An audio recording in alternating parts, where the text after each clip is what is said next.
Aujourd'hui, vous me dites éducation environnementale, mais dans nos langues traditionnelles, c'est initiation.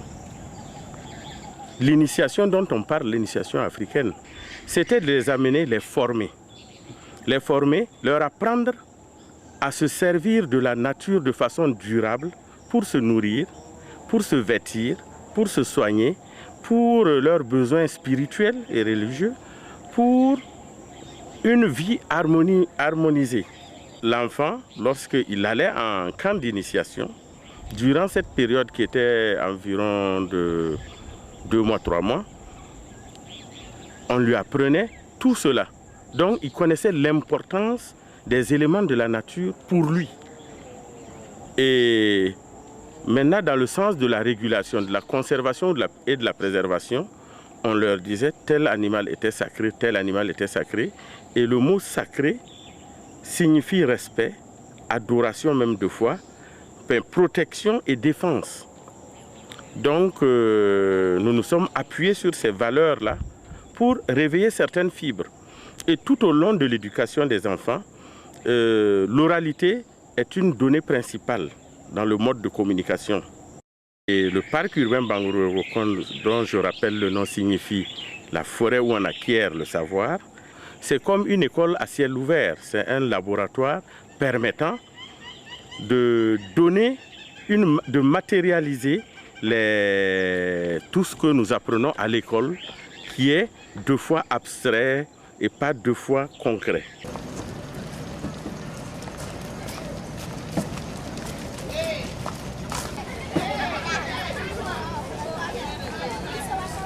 Qui sont déjà venus dans le parc?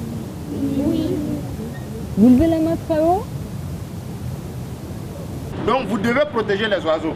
Mais avant de protéger ces oiseaux, vous devez connaître les oiseaux d'abord pour les protéger. Ça va? Donc ça veut dire que les oiseaux sont très importants. Donc les oiseaux que nous voyons là, souvent beaucoup d'oiseaux sont de passage chez nous. Donc c'est des oiseaux qui appartiennent au monde entier. Ça n'appartient pas seulement au Burkina. Donc il faut les protéger. C'est ce qu'on appelle les oiseaux migrateurs.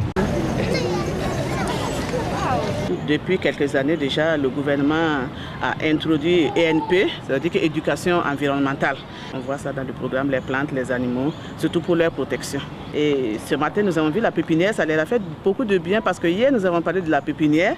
Ils ne savaient pas ce que c'est, j'ai essayé de les expliquer. Mais aujourd'hui, vraiment, ça leur a fait du bien parce qu'ils ont vu ça pratiquement, ce que c'est que la pépinière.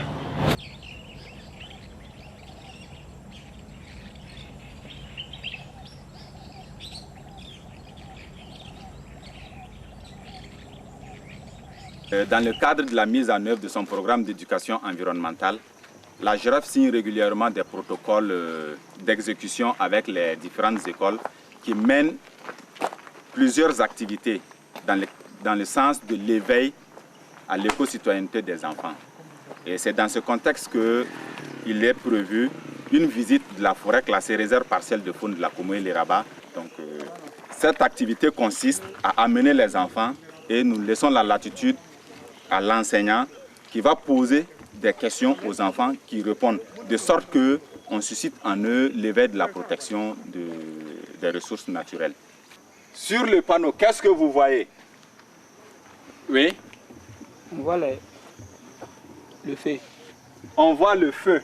Donc on préserve les arbres, les herbes, pour que les animaux sauvages puissent manger et puis être tranquilles pour se reposer.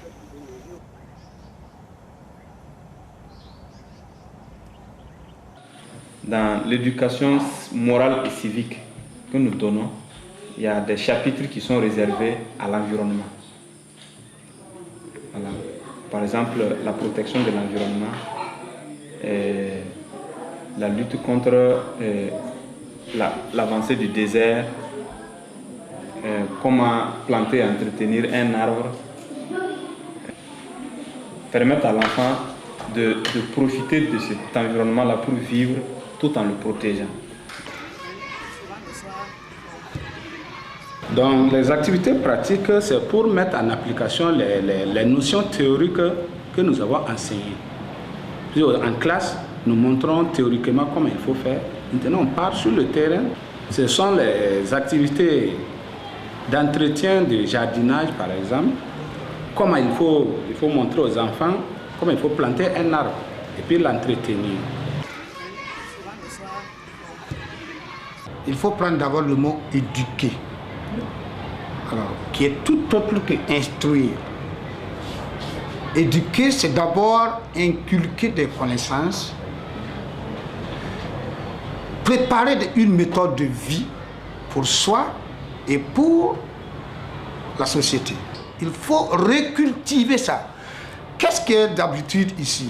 Je suis de passage, je paye mes galettes, je mets dans un sachet ou dans un morceau de papier. J'ai fini de manger, je suis juste mes doigts, je jette partout où je veux. Ou je prends un sachet d'eau, j'ai fini de boire par la main gauche pendant que je conduis, je jette et je continue ma route.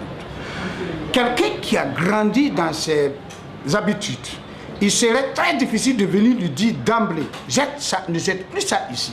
Il faut plutôt le cultiver à réadapter des habitudes. Donc je dis ça parce que les élèves sont arrivés ici à comprendre, à se sensibiliser. De sorte que lorsqu'il y a un élève qui jette, l'autre dit tu jettes, tu ramasses. Donc voilà un petit jeu comme ça qui moralise.